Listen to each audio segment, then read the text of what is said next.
Ma'am, come up here. Don't walk away. Walk upstairs, all right? Let's get out this water area. I don't wanna. I'm scared. This is 21-year-old Leigha Michelle Day. 30 minutes before this footage was taken, Leigha was involved in a car crash along a quiet stretch of road. But instead of waiting for police or medical help, she ran away. Moments later, 22-year-old Deputy Cody Colangelo was dispatched to locate her. Little did he realize, his life was about to take a horrifying turn for the worse.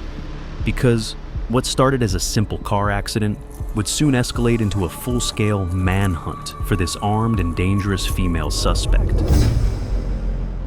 All right, let's walk up here. Let's get off this water, okay?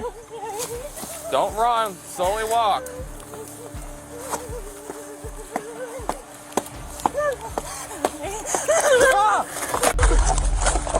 SO, give me traffic! SO, I'm just stabbed! SO, give me traffic, I'm bleeding! Show me hands! It's just after 11 p.m. in St. Lucie County, Florida, on March 23rd, 2022. Deputies are called to a crash along South Indian River Drive, near the 12,500 block. A vehicle has rolled over, leaving behind twisted metal on the roadside. By the time first responders arrive, the driver is nowhere to be found. Witnesses tell deputies they saw a young woman climb out of the wreck and make her way down an embankment toward the shoreline. So she climbed out of the car. She was really disoriented, you know. She's like, I need to find my phone. And then I was like, you need to sit down. And she had a cut on her hand. But she was like, I got to find my purse. And then she wouldn't be like restrained, and she just ran that way. Okay. So what was she wearing? She had like maybe a black hoodie kind of, let's say. She had white Hispanic? White, dark hair. White, dark haired, Yeah. about how tall? Short hair, maybe 5'6". 5'6". 20 years old. Sure. So she was heading this way. She was headed southbound. She passed us on the right, coming through the woods, and like then came in the car flipped about 2 or 3 times. So you seen her lose control? Oh yeah. How'd did she strike anything? She almost hit us. You know? Yeah, she went into the right. Yeah. So she went into the bushes over there. Yeah. Okay. All right. Can I get your ID, boss? And you try to get her to stop and not. I did. Yeah. I was trying to get her to sit down, and it's like you gotta sit down. She's like, I gotta find my phone. I need to get my keys. All right. Witnesses tell officers that the suspect lost control of her car and cut them off before crashing. The silver Honda Civic is left a mangled wreck. While some deputies gather details from witnesses, others fan out to search for the missing driver. Among them is 22-year-old Deputy Cody Colangelo, who eventually spots the woman down by the shoreline near the water.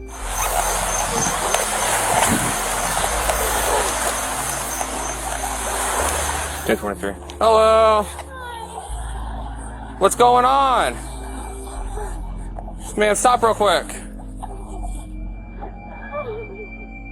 Possibly 1012, the signal free driver. What's going on?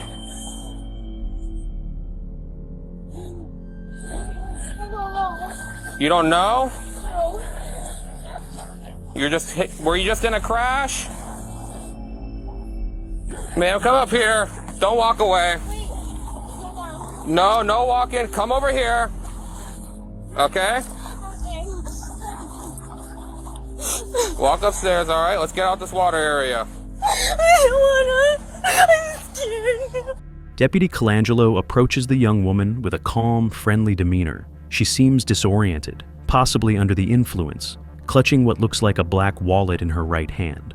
Seeing no visible weapon, he quickly judges that she poses no immediate threat. Little does he realize, in just a few seconds, things are about to take a horrifying turn for the worse. You're scared? All right, let's walk up here. Let's get off this water, okay? Don't run. Slowly walk.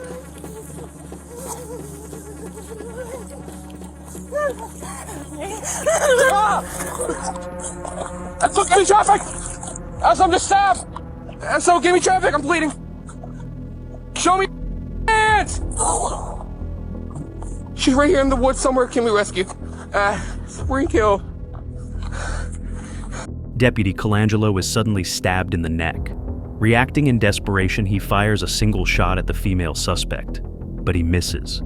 The suspect runs away, fleeing the scene. The sound of the gunshot echoes across the area, immediately drawing the attention of nearby deputies. Within moments, every patrol in the vicinity is alerted to the dangerous suspect now on the run. I think she's running.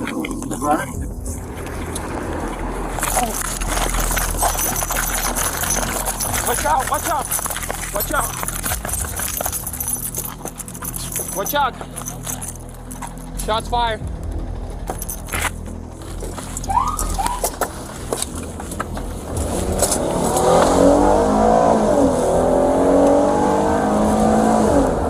While other officers rush to the scene, Colangelo remains in place, pressing firmly against the wound on his neck. Within seconds, 2 officers arrive to assist. Nearby, just steps from where Colangelo was stabbed, they spot the female suspect near the stairway. Show me your hands! Where you at? Come out of there! Show me your hands! It's a knife, right?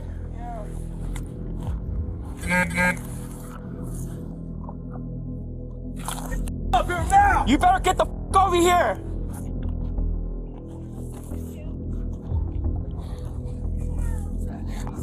Get up here! At this moment, instead of turning to the police, the suspect flees toward the water. Officers pursue her and quickly close in.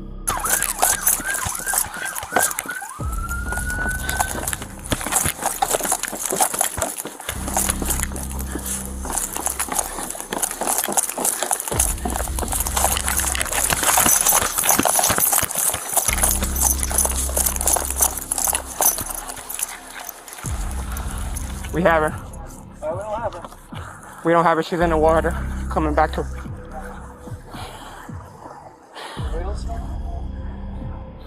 You better come out here and stay on the ground. Get over here. Yeah, we're trying to get her to come back on the water. Get over here. Get over here! Walk to the sound of my voice.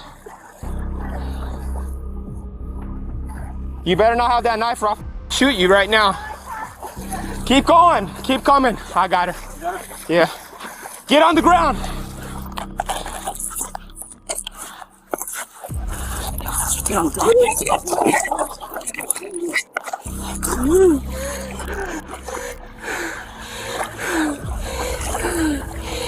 She appears terrified and in shock, her breathing rapid and heavy. Just a meter away from where she has been placed on the floor, blood from the earlier attack is still visible. After arresting her, officers decide to wait for backup before carrying her up the stairs. Meanwhile, Deputy Colangelo is rushed to the hospital, where he undergoes emergency surgery. The knife had pierced the side of his neck, grazing his carotid artery, one of the body's most vital blood vessels. The operation lasts nearly 2 hours, during which surgeons repair the artery by replacing the damaged section with a vessel taken from his leg. In the meantime, the female suspect is transported to a local hospital. Deputies observe that she has injuries from the crash, primarily cuts and bruises sustained when her Honda rolled over earlier that night.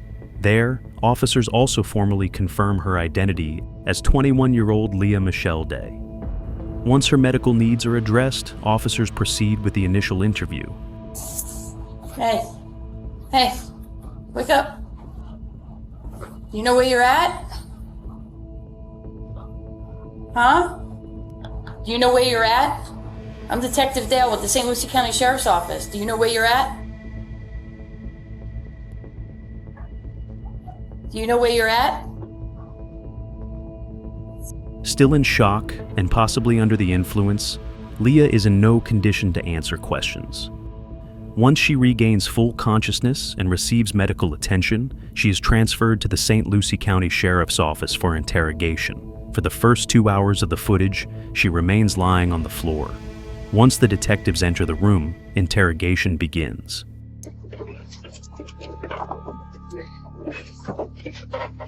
Take your time. Go ahead, have a seat.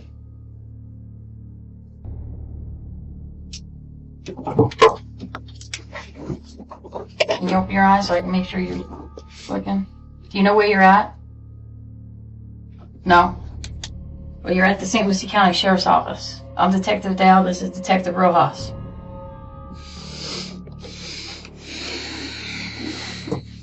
You want to speak with me? Mm-hmm. Okay. Can you tell me what happened tonight?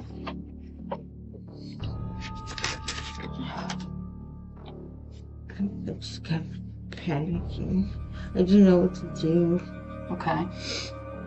When questioned after the incident, she admits that following the rollover crash, she panicked. She was terrified of going to jail.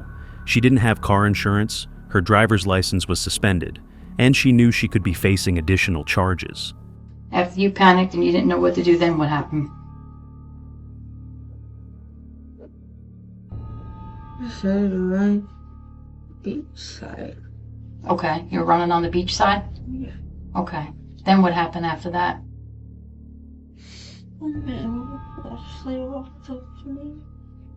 A man with a flashlight? Mm-hmm. Okay. And then what happened after that?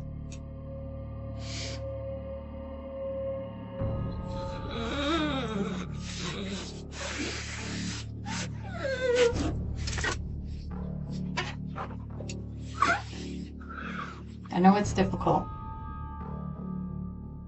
What happened when the man with the flashlight walked up to you? What happened? Did he say anything to you?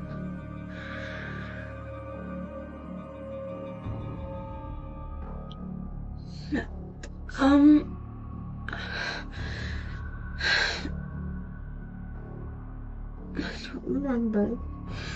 Okay, then what happened? I remember water.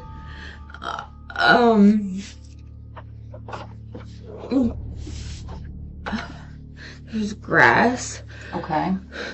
And then I remember the back of the ambulance. Okay. You don't remember, let's go back to when the man with the light, when he came and to speak with you. What happened there? You don't remember? When you got out of the vehicle, did you take anything with you? Like, were you carrying anything? Yeah, yes. What'd you have? My wallet and Your wallet, and what else? my Your what? my Your knife? What kind of knife? it was a butterfly. A what? It was a butterfly knife. A butterfly knife? What happened to that knife? Because when they found you, you didn't have it on you. I think it fell in the water. You think it fell in the water? Okay. Although she's muffled the entire time, her reaction is unmistakable. She's visibly disturbed by what she's done, and when asked about the knife, she begins to breathe heavily. Did you do anything with the knife?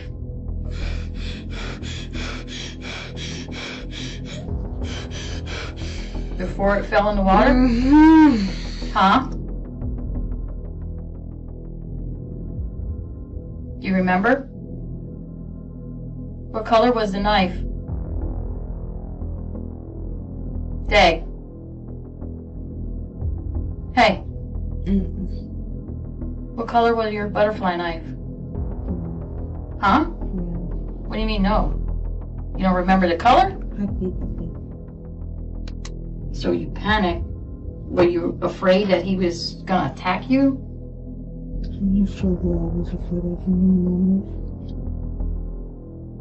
You know you're at the sheriff's office, right? Do you know why you're here? Do you have any idea why you're here? Stab someone, right?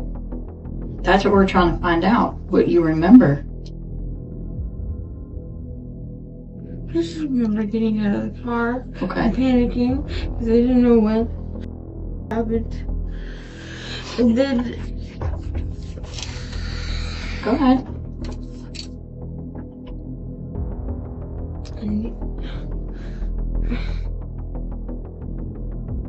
When you ran, where were you going? nowhere. I was just walking away. Who were you walking away from? Obviously, problem. Well, that's what I'm trying to figure out, what the problem was. Accident? I don't. Okay. I don't know. I don't know. Okay. You see this man with the light. Okay. You have a knife. And this man with the light ends up getting stabbed. I need you to help me understand how did it get to that point?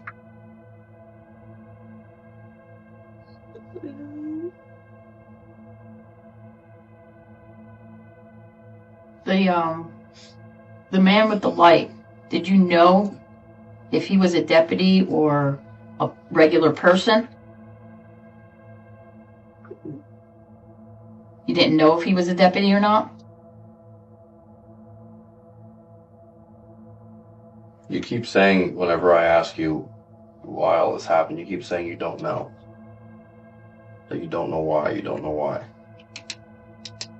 Are you saying you don't know why you would stab somebody, or you don't know what? Oh, I definitely don't know why I would stab somebody. Okay. I know you remember something. You're breathing heavy. Insurance? I don't have any. You don't have no insurance? Yeah, that's why I panicked. Okay. So having no insurance, that's what made you run from the vehicle? Yeah. Okay. Although Leigha claims she panicked because she didn't have insurance, the detective doesn't believe her. He suspects there's more to the story than she's admitting. So we now know you stabbed him because you were panicking. But the why that I want to know is, why were you panicking? Because I don't think, honestly, I really don't think that because of insurance that's why you were panicking. Something else was going through your mind that made you do what you did. I want you to help me understand what was going through your mind. Was it anything else you can think of? I mean, listen, at the end of the day, if it's because you were literally scared just to go to jail because of your insurance, and hey, I guess that's what it is.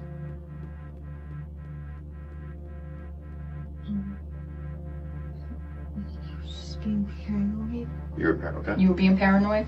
Okay. Do you have any questions for us? Be any clothes? We I'm can look in the covered in closet and sand. see what we have. Yeah, We'll look and see what we have. What we can find. But then we'll see if we can find a snack or something.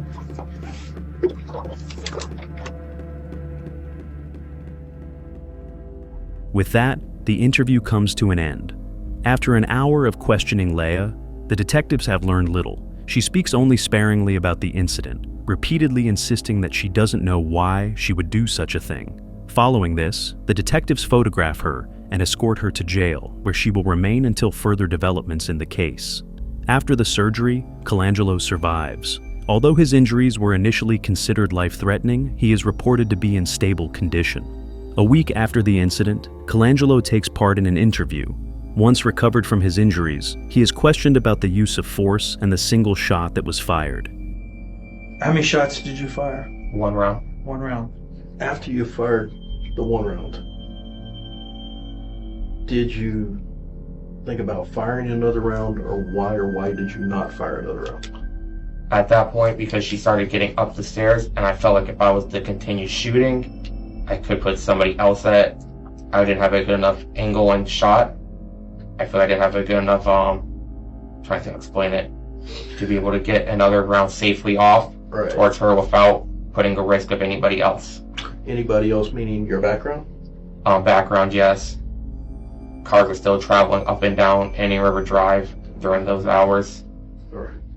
For safety reasons, he chose not to fire additional rounds at the suspect. He's also asked what led to the incident and why he had not conducted a more thorough search of the suspect for anything that could potentially pose a threat. Were you alarmed? Or let me ask you, did you ever ask to see her hands? No. Okay. In watching the video, initially she's down on the beach. Mm-hmm. Do you remember where her hands were? When I first saw her, I observed it looked like a black wallet in her hand. Okay. When I first walked up on the dock, because she wasn't hiding her hands when she was just walking around when I first saw her, so I didn't see any type of weapon. Okay. When she was down at the bottom of the deck, where were her hands at that time? Behind her back. Okay. When she walked past you and you were following her up, where did her hands go? She started towards the front. Okay. But could you actually see the palms of her hands? No. Okay. At that point, did anything cause any alarm in you? And the fact of she was standing like this in the video, and then when she passed you, she kind of moved them around. Did it cause any alarm or concern? At the time, no, because she appeared to be under the influence of something. I assumed that she was just having. Normally, when you deal with someone on narcotics, at least in my experience, they have weird fidgetings with their body, and that's what I was assuming what's going on. Okay. After the incident, the state attorney's office brings an indictment for attempted first-degree premeditated murder of a law enforcement officer, along with charges of leaving the scene of a crash with property damage and driving with a suspended license. In April 2024, the case goes before a St. Lucie County jury. Over several days, jurors watch Colangelo's body-worn camera footage and listen to testimony about the deputy's injuries and the emergency surgery that saved his life. Colangelo himself testifies about the stabbing and his recovery, describing how he had to undergo a 2-hour vascular graft procedure and missed more than 2 months of work before returning to duty. On April 4th, 2024, the jury returns its verdict, guilty on all counts.